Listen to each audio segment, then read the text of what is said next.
Alright, so what I have set up here is some custom generic instruments inside planemaker here.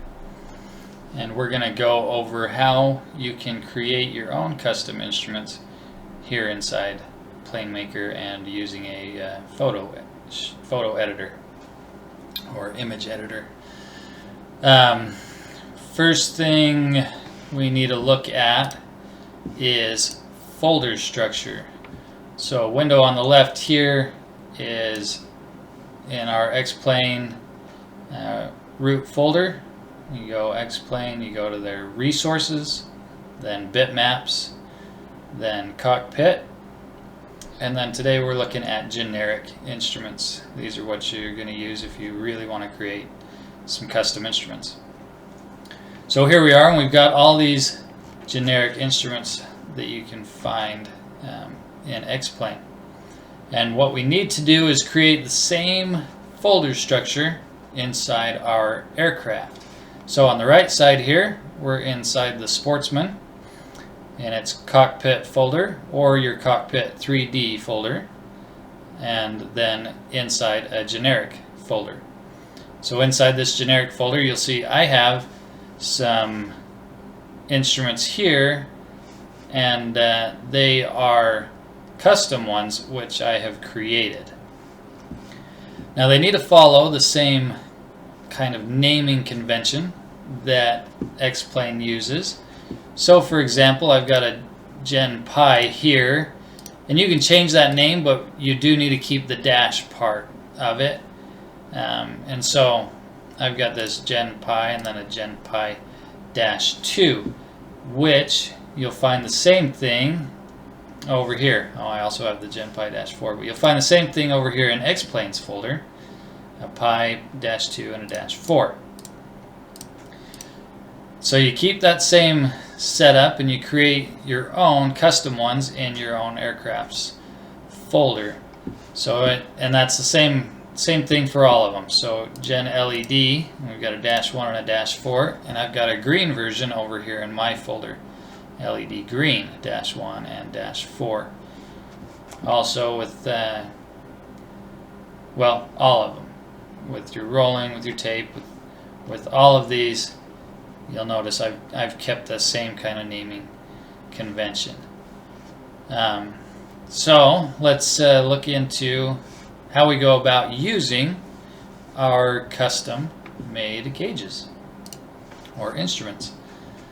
So let's see, first thing here, right here we've got a Gen Pi that's just been dropped in here, and I did tweak a few of the settings here, but you'll see that image wise it looks the same. Just drag this new one in here, and so on this, first thing you're going to want to do is probably give it a data ref. Tell it what it is you're trying to show information on. So I'm using the engine speed RPM. You're going to want to change your lighting mode. Usually, almost always, if I'm creating a custom instrument in planemaker, it's part of a digital screen. If it's a physical instrument, I will model that physically in Blender and animate it in Blender, and there's absolutely no need for planemaker for that part. And so almost always if I'm creating a generic instrument for something, it's part of a digital screen, which means I'm going to change my lighting to glass something, usually this glass with the translucent auto adjust. Knob number, that's based on the knobs you set up in your cockpit for lighting, and so that will be determined on how you set up your knobs and which number you want that to be adjusted by, and then whether or not it's part of the avionics and the bus and all of that. So a few things that I have changed is down here on the radius. I've changed that number and changed that to 5, and that's going to be kind of the thickness of your line. And then on these high and low values, I'm not sure why, but the low value, I leave that at -1 on both the red and the yellow. I leave it at -1, but then the high value is where I want that color to start. Not sure why it works that way, but that's how it works for me. And so if we come over here, so since I've got a data ref on it, you can come over here to the right hand side, and I've set up the RPM, revolutions per minute. I've got a 0, 1500, and 3000. And the output, so where we want this pi to be at those RPMs. So at 0, I want it at about 20 degrees. And at 1500, I'm going to be at 180 degrees, so the pi will be pointing straight down. And at 3000, we'll be at 315 degrees. So with that information input, if I grab this slider, you'll see that our pi starts to build all the way up. And now you'll see it jumps from green. There's yellow because we hit that 2500 that I put for my yellow value. And then when we hit the 2600, it jumps to red. So there, we've already got somewhat of a custom instrument, but we want it to be even more custom, and so that's why we create our custom textures over here. So on my pi, I've got this first one is the background, which is black right now, you see in planemaker, and I want it to be invisible. So my background here is just a transparent image. There's just nothing in it. This -2 image, I've changed it to white, yellow, and red. And that's because I didn't want green, I wanted white. And so with those changed, here we are in planemaker, and with that instrument selected, we can then come over here, and where it says image, we can find that image. And so mine was just named Gen Pi, but we select that, and you'll see now our instrument's changed. The background's gone away, and our green has turned white. And if we grab this bar, it now changes to yellow, but it's a different yellow, and then it changes to red, but it's also a different red. So there we have it. We've created our own custom Gen Pi instrument here. So on the same kind of principle as that is also this one here, which is our Gen Needle. Only instead of it being a pi, because that pi can be completely full if you want it to be full instead of a line. But on this, we're talking about animating the needle on the inside. And so what we're going to do there is, again, we've got an engine speed RPM data ref, changed our lighting to glass, and we've done our revolutions per minute and the degrees we want that needle to be pointing. And then here in our aircraft cockpit, then generic folder, I have these two images. Again, our background, I'm just making the background transparent so that bezel goes away. And then I've created a slightly different needle look. And so while we're on our instrument here, we again just go to the image, and we find our new image, and there we go. Background's transparent, needle has changed. And if we grab our slider, we can see that our needle is now moving.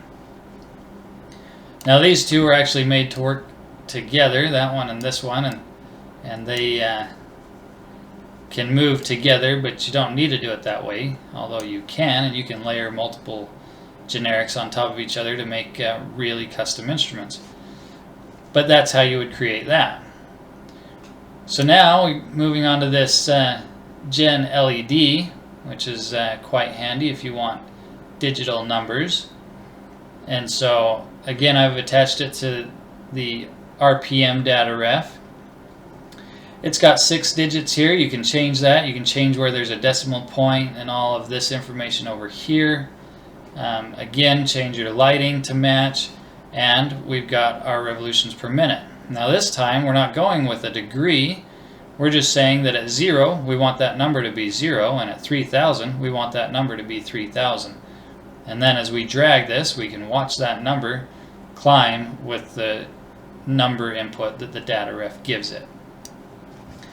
And we've got a custom, remember we've got a custom green LED over here, and so let's put that in.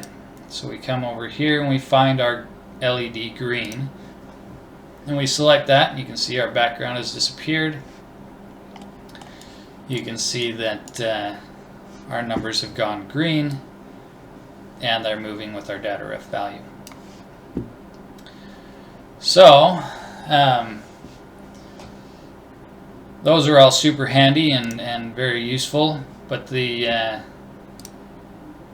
one that I find the most useful, or at least the one that I use the most, is actually the Gen Rotary right here.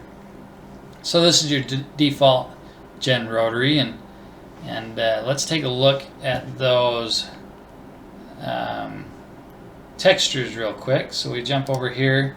So here we are in XPlane's generic folder, and that base image is those numbers.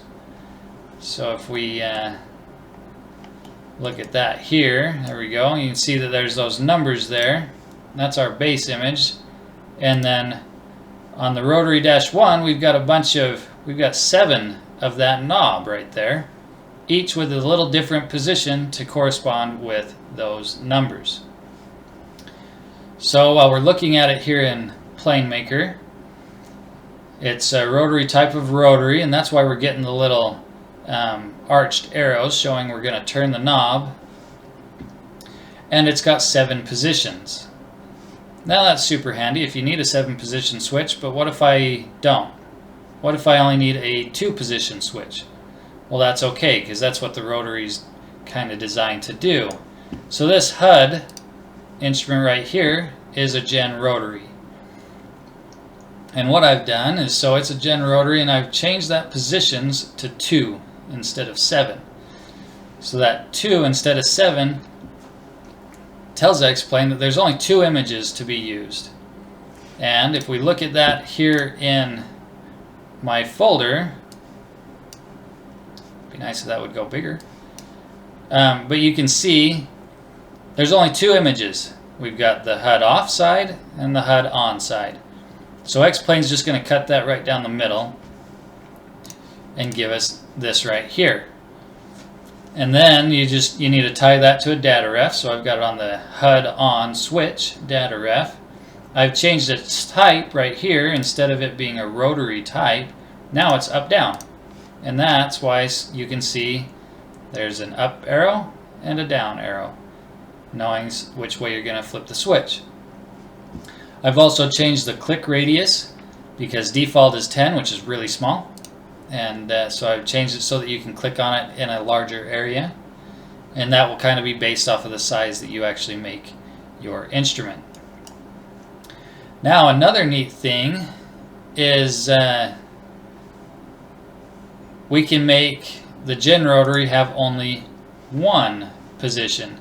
And that is actually what these last 4 instruments are. These are still Gen Rotary instruments, but they only have 1 position to them. So this one, for example, this is an entire background of a page on the G4 that I made.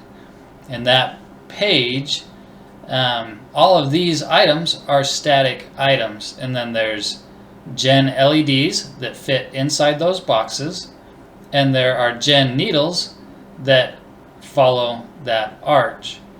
And but this here didn't need to be anything special, and so to get it as a background that would accept XPlane's lighting as a glass instrument and be adjustable via a knob, I've got it in here as a Gen Rotary, 1 position. On rotary type, you just put it as a no click, so that you can't click on it or anything. It's just there. Change that lighting to the glass, and it's good to go. You put it where you want it, and there it is. So again, the same with this fuel temp, set up exactly the same way. I guess I should show real quick. So here they are in my folder. So that APU bleed, it's just 2 textures from same layout as the Gen Rotary. We've got the name.png and the name-1.png. The first one is completely transparent, and the second one is the information that I want displayed. So the same here for this fuel temp. If you wanted to piece it together, you wanted to create all of your pieces individually rather than building up the whole page, you can do that as well and then lay it out. And if you want to do it that way, something I found kind of handy was I created two lines. So I've got my display line horizontal and a display line vertical. And the handy thing with these, because they're just a line, again, they're a one position rotary, no click. But because it's just a line and I need to create something, you can just put it where you want it, and it being a line, you can scale it in one direction without there being any stretching or any kind of appearance to it that way. And so you can do that. I don't know why it's getting so hard to grab. There we go. And then say you want to create a duplicate of it and set up, you know, whatever kind of layout you want, and then you can put your items where they need to go.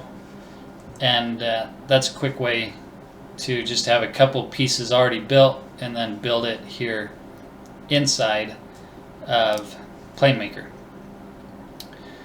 So let's see, I think that covers the majority of it. So I didn't hit every single one of these generic instruments, but they all work the same. I mean, they're going to have different values or properties over here on the left hand side, and your keyframes will line up a little bit different. But just look at all those options and go through it, because the part about actually creating your own custom instrument is the same no matter which one you do. You come into XPlane's generic instruments folder, you find what you want to create, you take that information, and maybe you grab those three that you need or whatever, and you copy them and you paste them into your generic folder, and then you modify them from there. All you need to do is keep that naming convention and know what type it is when you come back into planemaker to use that custom texture that you've created. And as long as you do that, you're going to be able to create all sorts of custom instruments rather quickly. Once you do it a couple times, it starts to become quite quick and easy. Another thing I wanted to show real quick, and this isn't specific just to generic instruments, but I think it's a super handy feature, is while you have an instrument selected over here on the left hand side in our properties, you have these three show if spots. We've got a show if index is less or equal, show if it's equal to or more or equal. And on these are a great way to show or hide an instrument. So say you've got something that you want only shown if the flaps are up, or say the flaps are moving and you only want this to display while the flaps are moving. That kind of information, you put it in here, and that will show or hide your instrument, which is super handy. One of the things I found it most handy for is if you are creating pages on your display. So say you have an engine page, and then you've got a fuel page, and you've got a APU page and a hydraulics page and all that. Well, you want all of those pages, say they all line up at the same spot on the same screen, but they're different pages. Well, you want to just be able to create all of those instruments in the same spot here in planemaker, and then just have certain pages show when as data ref says they should. And that can be based off of XPlane data refs, or you can create your own data ref. But so you can do that on each individual instrument. But if you've got a page with 20 instruments, that's a bit of a pain. So you come over here and you create a group. So you'll see I've got these right here in a group, and in that group, if you select the group there, you get those same show if options, and they apply to everything in the group. So you can have 20 instruments, 50 instruments all packed together in this group for your APU page, and they should set them up to show if such and such data ref equals 1. And then you have another 50 instruments in your fuel page, and you say show if such and such data ref equals 2, and so on. And it's a great way to maximize the texture space, because we want to keep our panel texture as small as possible while maintaining a nice resolution. And to do that, you're going to want to layer all of this stuff on top of each other, and then have them only show when needed and be hidden for the rest of the time. So anyway, I hope that covers enough that I can get everybody started. Once you get playing with it, you're going to find that it's not nearly as daunting as it appears. They're super handy, and feel free to layer stuff. Use multiple instruments, such as this. Use multiple instruments on top of each other. I mean, here we can have 3 instruments stacked together. Those are 3 different things, but they can all work together if they're working off of the same data ref, and they've got the same lighting. And then your keyframes are all matched up and everything. You can create some really custom, neat instruments doing things that way. So anyway, I hope that gets you all started.